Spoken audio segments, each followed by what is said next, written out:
안녕하세요. 일신사입니다. 저희 채널에는 신박한 사연들이 많이 있으니 많은 분들의 구독 부탁드립니다. 이번 사연은 부모님의 이혼으로 혼주석에 대해 고민하던 예비신부가 철면피 같은 아버지에게 사이다를 날리고 정리한 사연인데요. 함께 보시겠습니다. 안녕하세요. 저는 34살 결혼 날짜 잡은 예비신부입니다. 혼주석 문제로 고민하는 어떤 분의 글을 읽고 여러분의 도움을 받고자 익명의 힘을 빌려 이렇게 글을 씁니다. 일단 예랑이네 부모님은 현재 15년 전 이혼을 했습니다. 예비 시부는 다른 여자분과 재혼을 해서 살고 있습니다. 예비 시모는 식당을 운영하고 있고 혼자 살고 있습니다. 예비 시부모님은 이혼은 하셨지만 결혼식에 두 분이 참석해서 혼주석에 앉으실 예정입니다. 예랑이는 현재 혼주석에 예비 시부를 앉지 못하게 하겠다고 실갱이를 하고 있는 중이고요. 예랑이가 예비 시부를 혼주석에 앉는 것은 물론 결혼식에도 오지 말라고 하고 있는데요. 예랑이가 그렇게 하려고 하는 이유는 첫 번째로 어려서부터 집에 돈도 안 가져다 주고 예비 시모께서 가정경제를 책임져 왔던 것입니다. 그리고 두 번째 이유는 예비 시부모님이 이혼한 계기가 예비 시부의 바람 때문이라는 것입니다. 현재 예비 시부가 재혼을 해서 함께 살고 있는 여자분이 바로 그 상간녀이고요. 그래서 예랑이는 예비 시부 말고 자기의 외삼촌을 혼주석에 앉기를 바라고 있고 예비 시부는 본인이 혼주석에 앉고 싶어 하고 있습니다. 저도 비슷한 상황입니다. 저희 엄마는 가정주부로 살았습니다. 아버지는 공기업의 높은 자리에서 퇴직을 하신 분이고요. 아버지는 평소에는 괜찮은데 술만 마시면 엄마를 의심하고 괴롭히고 때리고 했었습니다. 저와 오빠는 어려서부터 엄마가 아빠에게 폭행을 당할 때 너무 무서웠습니다. 엄마는 얼굴과 몸에 멍자국이 자주 생겨 있었고요. 엄마들에게 들은 바로는 아빠가 제가 어릴 적부터 바람을 끊이지 않고 피웠다고 했습니다. 여자도 주기적으로 바뀌었고요. 그러다가 제가 고등학생일 때 엄마가 아빠에게 심하게 맞고 저와 오빠가 엄마를 데리고 이모 집으로 피신을 한 적이 있습니다. 엄마가 그때 가슴을 부여잡고 있었는데 이모와 이모부가 병원으로 모시고 가서 검사를 해보니 갈비뼈 2개가 골절되어 있었습니다. 그때 엄마는 이제 무서워서 아빠와 못 살겠다고 이혼하겠다고 하셨습니다. 아빠와 살다가는 맞아 죽을 것 같다고 하시면서요. 그때 엄마는 한동안 이모 집에 있다가 집을 따로 얻어 살았습니다. 저희는 아빠와 살다가 대학을 들어가면서 엄마와 함께 살기 시작했고요. 지금까지 엄마와 함께 살고 있습니다. 그 이후에 아빠는 엄마와 저희에게 금전적으로 한 푼도 도움을 주지 않았습니다. 이모들이 약간씩 도움을 주고 엄마가 일을 하며 번 돈으로 살았습니다. 저와 오빠는 대학 때부터 열심히 알바를 하면서 살다가 대학을 졸업하고 취업을 해서 살고 있고요. 아빠와는 서로 할 말이 있을 때만 통화를 하고 있습니다. 오빠는 아빠와 연락을 전혀 하지 않고 있습니다. 아빠와 연락하면 아빠를 어떻게 할지 모른다고 하면서 연락을 안 합니다. 그리고 지금까지 저희 부모님은 서류상으로 이혼은 하지 않은 상태입니다. 이런 불우한 가정 환경에서 자란 것을 서로 이해해주면서 예랑이와 친해졌습니다. 서로의 아픔을 보듬어 줄 수 있어서 서로에게 많은 힘이 되었고요. 그렇게 예랑이와 사랑을 키워왔고 결혼을 하기로 했습니다. 문제는 이제부터인데요. 저의 결혼식에 혼주석을 어떻게 해야 할지를 모르겠습니다. 저는 아빠가 결혼식 혼주석에 앉는 것이 너무 싫습니다. 제 결혼식에 참석하는 것 자체가 싫어요. 근데 친척들의 이목을 생각해서 아빠를 혼주석에 앉게 하자고 엄마는 얘기를 하고 있습니다. 저희 오빠는 제 결혼식에 아빠가 오면 자기가 아빠를 어떻게 할까봐 무섭다고 결혼식에 안 오겠다고 하고 있습니다. 아빠는 당연히 제 결혼식에서 혼주석에 있는 것으로 생각하고 있고요. 아빠와 전화를 해보면 자기가 제 결혼식에 오는 것을 당연한 것으로 알고 있어요. 근데 저는 정말 싫습니다. 예랑이와도 이것에 대해 많은 이야기를 해왔습니다. 예랑이도 자기 아빠가 결혼식에 오는 것 자체가 싫다고 하고 있습니다. 저도 저희 아빠가 우리 결혼식에 오는 것이 싫다고 예랑이에게 말했고요. 근데 예랑이 어머니나 우리 엄마는 결혼식에 오는 하객들 눈에 이상해 보이지 않도록 예비 시부와 우리 아빠를 결혼식 혼주석에 앉게 하라고 하고 있어요. 저희 엄마는 제가 신부 입장을 할 때 아빠와 함께 입장을 해야 하지 않겠냐고 하시는데 저는 아빠 같은 인간과 손을 잡고 싶지 않습니다. 제 몸속에서 아빠의 유전자를 뺄 수만 있다면 다 빼버리고 싶습니다. 아빠는 지금도 저와 통화를 하면 사람 좋은 척 하면서 허허거리며 웃습니다. 그 웃음소리도 정말 소름 끼치게 싫습니다. 사람 좋은 척 하는 것도 소름 끼치고요. 그러면서 제 결혼식에 당연히 참석하는 것으로 알고 있습니다. 예랑이와 저는 아빠들이 결혼식에 참석하는 것이 정말 싫은데 어떻게 해야 할지를 모르겠습니다. 어른들 말대로 하객들 눈에 거슬리지 않도록 아빠들을 혼주석에 앉게 해야 할까요?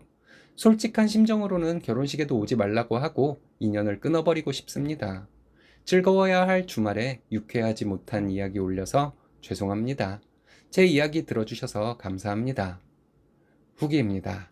안녕하세요. 지금까지 많은 분들께서 댓글을 써주셔서 많은 도움이 되었습니다. 한동안 정말 예랑이와 고민을 많이 했습니다.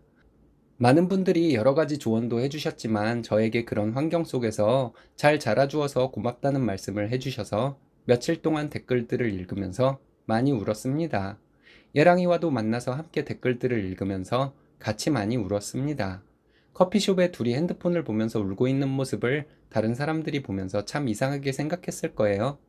그리고 예랑이와 혼주성 얘기를 하면서 서로의 어린 시절에 대한 얘기를 하다가 울기도 하고 서로 위로도 해주고 했습니다. 결혼식에서 하객들의 눈을 생각해서 눈 딱 감고 그냥 아빠들을 혼주석에 앉게 하라는 분들도 조금은 계셨었는데 대부분의 댓글이 신랑 신부 동시 입장을 하라고 하셨더라고요. 신랑 신부 동시 입장이라는 것을 예랑이와 저는 생각을 못했습니다. 그래서 웨딩 플래너와 상의를 해보니 뮤지컬 결혼식이라는 것이 있더라고요. 신랑과 신부가 동시에 입장하는 것은 아니지만 뮤지컬 가수분들이 노래를 불러주시며 신랑 입장과 신부 입장을 하도록 해주시고 결혼식까지 다 진행을 해주신다고 하더라고요. 뮤지컬 결혼식에서는 신부가 아빠와 입장을 해도 되고 혼자서 입장을 해도 된다고 해서 너무 좋았습니다. 예랑이와 웨딩 플래너를 만나서 뮤지컬 웨딩에 대해서 설명을 듣고 각자 엄마와 상의를 해보기로 했습니다. 저는 엄마와 오빠에게 뮤지컬 웨딩에 대해 그날로 설명을 해주었습니다. 그리고 아빠와 신부 입장을 하기 싫다고 했고요. 엄마는 남들 이목을 생각해서 아빠와 신부 입장을 제가 했으면 하는 눈치였지만 제가 정 원한다면 그렇게 하라고 하셨습니다. 예랑이도 자기 엄마에게 뮤지컬 웨딩에 대해 이야기를 하고 자기 아버지 자리에는 외삼촌을 앉게 하겠다고 했다고 얘기하더라고요. 외삼촌도 예랑이 아버지에게 치를 떠는 분이라서 예랑이 아버지가 저희 결혼식에 안 온다는 얘기에 기뻐하셨다고 하더라고요. 예랑이와 이렇게 결혼식 혼주성 문제에 대해 고민을 하고 있었을 때 이미 저희는 각자 아빠를 결혼식에 참석을 하지 않도록 하겠다는 의지는 있었습니다.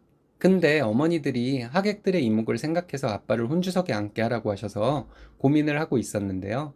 댓글들의 말씀대로 뭐 해준 게 있다고 압박했어요. 제 친구들 중에서는 30이 넘은 나이에 지금도 아빠가 만나면 뽀뽀를 한다는 친구도 있는데요. 꼭 그렇게 스킨십을 해줘야만 하는 것을 떠나서 아빠면 책임을 져야 하는 건데 저와 오빠와 엄마는 아빠의 보호와 지원을 받지 못하고 살았잖아요. 그러면서 저희 아빠는 사람 좋은 척을 하고 저희 결혼식에 와서 당연히 자기가 혼주석에 앉는다고 생각하고 있다는 것 자체도 기분이 나쁩니다. 아빠에게 결혼식에 오지 말라고 얘기하기가 쉽지는 않겠지만 여러분들의 말씀대로 용기를 내서 당당하게 말해보려고요. 저희 커플에게 결단을 내릴 수 있는 용기를 주셔서 댓글 써주신 분들께 정말로 감사드립니다. 저희 결혼해서 잘 살게요. 감사합니다. 후기입니다. 안녕하세요. 엄청 오래전에 쓴 글인데 혹시나 있나 해서 들어와 봤는데 제 글이 다행히 있네요. 이 글을 올렸을 때 저를 걱정해 주시고 충고해 주신 분들께서 그때 결혼하고 후기 올려달라고 하셨었는데 이제야 후기를 올리네요. 죄송합니다.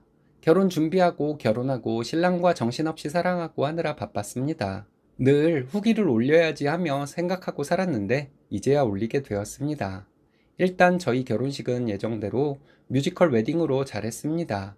친구들과 사촌동생들이 저희 결혼식에 노래 불러주신 가수분들 어떻게 섭외하는 거냐고 물어볼 정도로 다들 좋아했어요. 그때 저는 아빠에게 전화해서 결혼식에 오지 말라고 했습니다. 그랬더니 아빠가 어떻게 자기에게 그럴 수 있냐고 하더라고요. 그래서 제가 여태까지 살아온 것에 대해서 아빠에게 다 얘기했습니다. 아빠가 엄마가 집을 나온 뒤로 오빠와 제가 함께 사는 동안 전혀 지원도 해주지 않았으니 아빠는 생물학적 아빠일 뿐이라고 말했어요. 그랬더니 낳아준 정을 무시하냐고 화를 내더라고요. 그리고 저희 집으로 찾아올 테니 얼굴 보고 얘기하자고 했습니다. 어쨌든 내 결혼식에는 와도 오빠가 아빠를 쫓아내게 될 테니 마음대로 하라고 했어요. 며칠 뒤에 아빠가 저희 집에 왔습니다. 저는 오빠가 아빠를 만나면 무슨 짓을 할지 몰라서 이모에게 연락해서 이모와 이모부도 저희 집으로 와주셨고요. 아빠가 저희 집에 와서는 엄마에게 자식들에게 자기를 얼마나 나쁘게 얘기를 했으면 딸인 제가 결혼식에 아빠를 오지 말라고 말하냐며 화를 냈습니다. 엄마는 제가 그렇게 하겠다고 해서 그렇게 하라고 한 것뿐이라고 대답을 했고요. 아빠에게서 술 냄새가 나더라고요. 어렸을 때 아빠가 술 취해서 엄마를 때리고 괴롭히던 것이 떠올라 너무 무서웠습니다. 아빠는 엄마의 대답에 소리를 지르며 자식들과 자기를 이간질했다며 무섭게 화를 냈습니다. 이모와 이모부가 말렸지만 아빠는 난동을 부리더라고요. 오빠가 아빠에게 그만하시라고 소리를 질렀습니다. 그러더니 오빠가 아빠를 잡아서 힘으로 소파에 앉히더라고요. 그랬더니 아빠는 놀란 눈으로 오빠를 쳐다봤어요. 오빠가 무슨 짓을 할지 몰라서 다들 긴장하고 있었는데 오빠가 아빠에게 이제 그만하시라고 했습니다. 제 결혼식에 오지 말고 인연을 끊고 살자고 오빠가 얘기하더라고요. 아빠는 자기가 우리를 어떻게 키웠는데 니네가 이럴 수 있냐고 하면서 서운하다고 하더라고요. 아빠의 그 말에 오빠는 아빠가 어렸을 때 술 먹고 엄마를 괴롭히고 때리고 의심해서 우리를 공포 속에서 키웠다고 얘기했습니다. 그 공포 속에서 살았던 경험 때문에 오빠는 사회생활에 지장을 받는 것 같아서 정신과 치료를 받고 있다고 했습니다. 정신과 치료를 받고 약을 먹으면서 조금이나마 좋아져서 이제서야 직장 동료들과 편안하게 대화를 할 수도 있다고 했습니다. 오빠는 자기가 정신적으로 문제가 있다는 것을 알게 된 후 대인기피증에서 어느 정도 벗어나게 될 때까지 10년이 걸렸다고 말했습니다. 그리고 오빠는 아빠에게 아빠는 이렇게 우리 남매를 정신이상자로 키워주었다고 얘기했습니다. 그리고 엄마와 별거를 시작한 후에 아빠는 우리가 어떻게 사는지, 우리에게 뭐가 필요한지 전혀 관심도 없었고 지원을 해준 것도 하나도 없었으며 여자에게 정신이 팔려 살아왔다고 말했습니다. 우리 남매는 어릴 적 아빠에게 받은 상처를 이제부터라도 치유해가며 살 수 있겠지만 엄마는 행복한 결혼 생활은커녕 남편에게 괴롭힘을 당하면서도 자식들을 위해서 20년을 참고 견디며 살다가 겨우 아빠에게 벗어나서 지금까지 마음 졸이면서 살고 있는데 아빠는 다른 여자와 살림 차리고 살면서 무슨 양심으로 딸의 결혼식에 참석을 하겠다고 하냐고 했습니다. 다시는 여기에 오지도 말고 우리 가족들에게 연락도 하지 말라고 말했습니다. 아빠는 아무 말 못하고 소파에 멍하게 앉아있더라고요. 오빠가 아빠에게 또 얘기했습니다. 아빠는 평소에는 파리 새끼 한 마리 죽이지 못하는 소심한 사람이면서 술만 먹으면 악마가 된다고요. 그런데 오빠는 이제 알겠다고요. 아빠는 술을 먹어도 아빠에게 강하게 나가는 사람에게는 또 자기 마음속의 악마를 드러내지도 못하는 사람이라고요. 이제 우리 남매는 아빠를 무서워하지 않는다고요. 그랬더니 아빠는 아무 말 못하고 가겠다고 하며 돌아갔습니다. 아빠가 돌아가고 주저앉아서 울고 있는 우리 오빠를 이모가 안아주며 함께 울었습니다. 그리고 이모가 엄마에게 애들을 위해서라도 이제 한시라도 빨리 이혼 도장 찍으라고 했습니다. 이모부도 그렇게 말씀하셨고요. 엄마가 집을 나와서 살면서부터 지금까지 많은 도움을 준 이모와 이모부에게 너무 감사했습니다.